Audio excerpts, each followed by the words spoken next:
Yo, what's up? Assalamualaikum warahmatullahi wabarakatuh. Sekejap minum air Aku pun Bismillahirrahmanirrahim. Okay, guys, welcome to my YouTube channel, guys. Alhamdulillah. So, yang mana yang baru masuk tu, yang baru kenal channel aku tu, Adam Zailan, jangan lupa like, subscribe and share, guys. Nak komen-komen lah apa, aku tak kisah. So, hari ni tujuan aku nak buat video kali ni berbeza sikit. Video kali ni aku nak menceritakan kisah, orang kata experience aku lah. Aku bahasa Inggeris ni slow sikit tapi mencuba jugalah. Kata nak share sikit tentang experience. Macam mana keadaan kau kena COVID? Macam mana sakit ke kena COVID? Apa lagi soalan yang kau nak tanya? Dekat mana dia hantar kau untuk quarantine? Macam mana kau dapat tahu yang kau kena COVID? Dan macam kau tahu tak dengan siapa kau berjangkit? Mesti soalan-soalan tu bermain di dalam fikiran kau kan. Sebelum tu kau relax jap, aku nak minum air. Bismillahirrahmanirrahim. Aku pun manusia biasa juga, nak kena minum air. Allahu Akbar. Okay, jom kita start. Okay, so hari ni pukul 8.07 guys, 8.07. So hari ni adalah hari yang keberapa aku buat YouTube ni.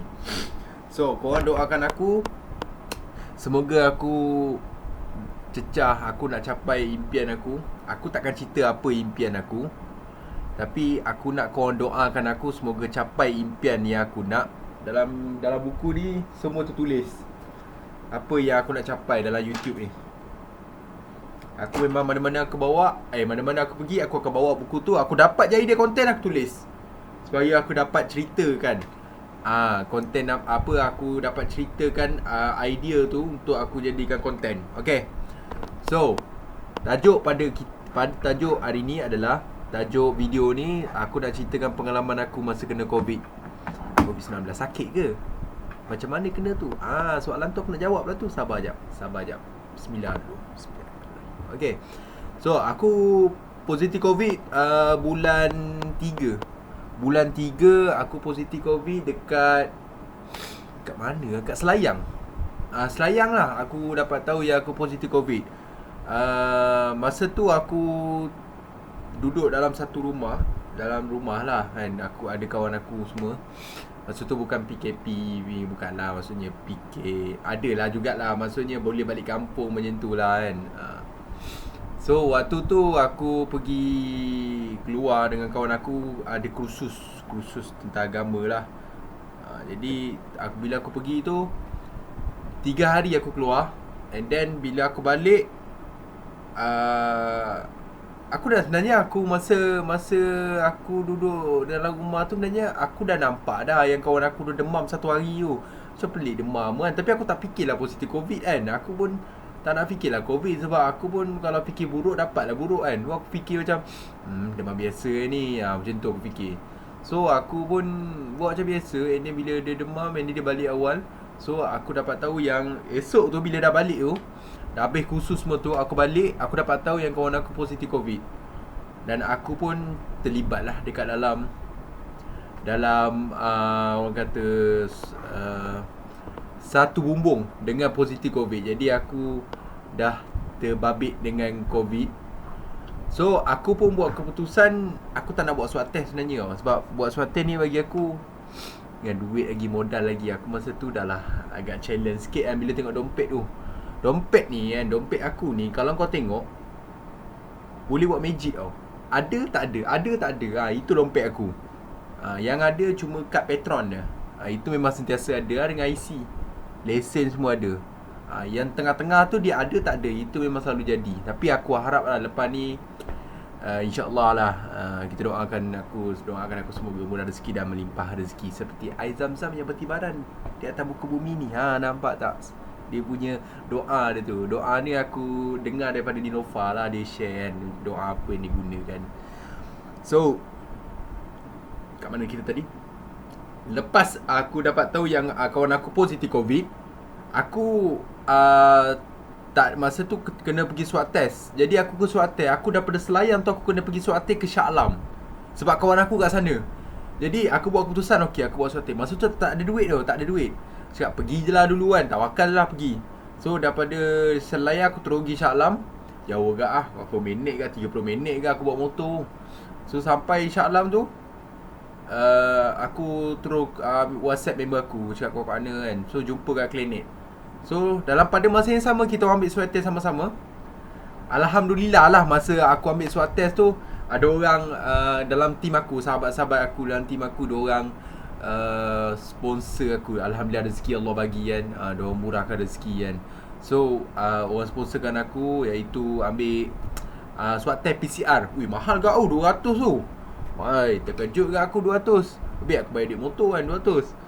So aku bila dapat tahu yang ada orang sponsor tu, aku bersyukur lah, Alhamdulillah. So aku terus pergi buat swab test, cucuk semua apa semua. And then tunggu balik rumah quarantine. Kena tunggu 2 hari. Katanya 2 hari. And then besok tak dapat keputusan aku positif. So yang aku peliknya, aku positif COVID. Sebelum aku positif COVID, aku sihat. Maksud aku sebelum aku dapat tahu aku positif COVID, itu maksud aku. Sebelum aku dapat tahu yang aku positif COVID, aku sihat.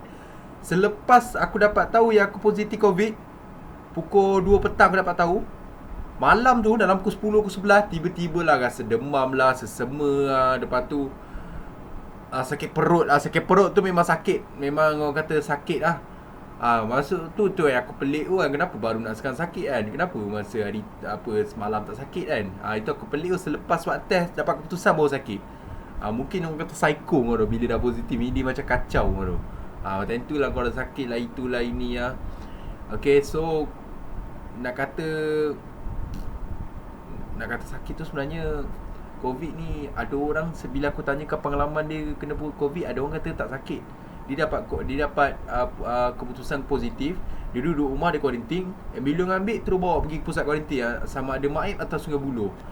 So aku masa tu sakit jugalah. Sebab aku sakit perut sebenarnya masa tu. Ulang alik pergi toilet kan, cek berit semua. So bila lepas aku dapat tahu keputusan sakit semua tu, bila aku dah start sakit demam malam tu, esok tu aku dapat banyak call, dapat banyak panggilan daripada KKM kot lah kan. Katanya aku dah kena COVID, jadi ambulans akan ambil datang rumah. So banyak agak soalan ditanya. Macam polis tanya dekat ni, orang nak siasat kan, polis banyak tanya. Macam tu lah, KKM dia akan tanya kau, duduk dengan siapa sebelum ni, dekat mana, macam-macam. So kau pun jawab dengan jujur kan. Muka tengah sakit kan, jawab lah dengan jujur. Lepas tu and then dalam 2 hari ke sehari ke, besok tu kan ambulans datang ambil. Yang aku terkejutnya, aku dibawa ke hospital Sungai Buloh. Kena bawa hospital Sungai Buloh. Dia orang bawa aku masuk dekat dalam kawasan pusat kuarantin. Ya, orang kata dalam hospital lah, berekon semua pusat kuarantin. Dia bawa aku sampai ke hospital tu. Macam-macam lah dia tanya soalan. Lagi dah lah call dia tanya soalan. Dekat hospital pun dia tanya soalan yang sama pula tu. Jawab lah benda yang sama. So masa kejadian tu aku macam dah tombang, terbaring. Nanya sakit perut, cik berit kan, terbaring semua. Dia cocok kan.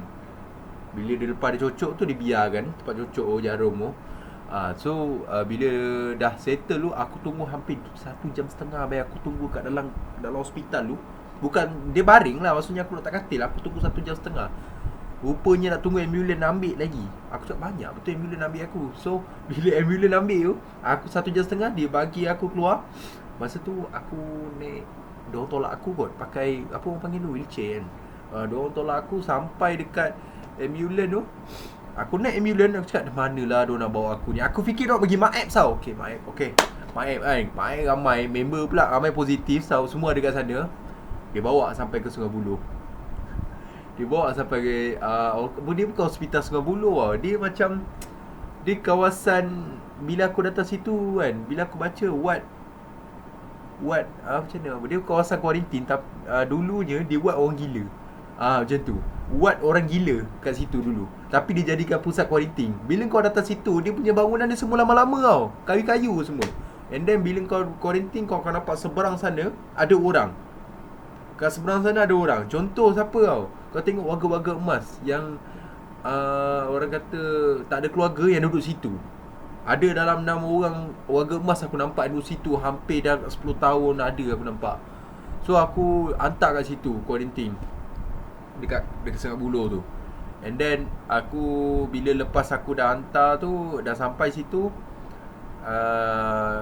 bila dah sampai katil tu kita pilih katil. Bukan pilih katil, maksudnya nombor katil tu kita ikut lah yang apa doktor bagi tu kan, yang nurse bagi tu ikut. So dapat katil tu, duduk sekejap, tak sampai 2 minit aku duduk kan. Aku dah rehat jap. Tiba-tiba dapat panggilan daripada ni lah nurse. Diorang panggil aku. So ambil duk Adam lah diorang panggil. So aku pun datang, angkat call, dia akan tanya kan, soalan yang sama dia tanya. Dia soalan tanya, sekarang macam mana, sihat ke, sakit perut lagi ke, itu dia tanya. Lepas tu nak tanya macam mana kamu guna COVID, macam tu soalan dia. Jadi aku duduk situ, jujur aku cakap, orang kalau kahwin raja sehari. Raja sehari tau. Aku duduk situ raja 10 hari. 10 hari aku macam raja kat situ. Makan bagi. Bagi dapat makan. Bagi dapat makan. Aku yang kedua tu alhamdulillah lah. Aku bersyukur sangat. Walaupun aku dah terbaring duduk kan, dalam masa 10 hari tu aku dapat sehari 200 claim insurans, ada medical card kan. Alhamdulillah. Yang mana tak ada medical card tu ambil. Itu penting. Tak kisahlah syarikat apa yang kau ambil, medical card yang penting ambil. Orang kata medical card ni bukan untuk kemampuan, dia dah kehendak dah. Memang wajib lah. Okay. So ya alhamdulillah masa tu sehari 200 lah medical card, maksudnya syarikat insurans tu bayar kat aku. Claim lah orang kata. So macam tu lah raja 10 hari. So lepas aku duduk situ, kadang-kadang kita duduk tu, kita kan bukan duduk seorang, kita duduk beramai-ramai. Jadi kita tanya, kau macam mana kena COVID kan? Alhamdulillah, bila aku duduk situ, bila dengar, aku bersyukur dengan aku punya sakit ni. Diorang punya sakit tak ada deri bau, tak ada deri rasa. So bila kau makan tu, tak rasa apa. Macam kau beli pizza mahal, contoh kau beli pizza hampir habis kat 100 lebih, Domino's ke apa, kau makan tak rasa. Seolah-olah kau macam, orang kata apa, dia tak letak benda manis dekat situ, tak rasa, macam kosong. Rasa minum air kosong macam tu rasa dia. So aku makan, kalau aku makan, aku rasa. So aku alhamdulillah lah, aku masih ada lagi orang kata nikmat bau dah, nikmat rasa, alhamdulillah.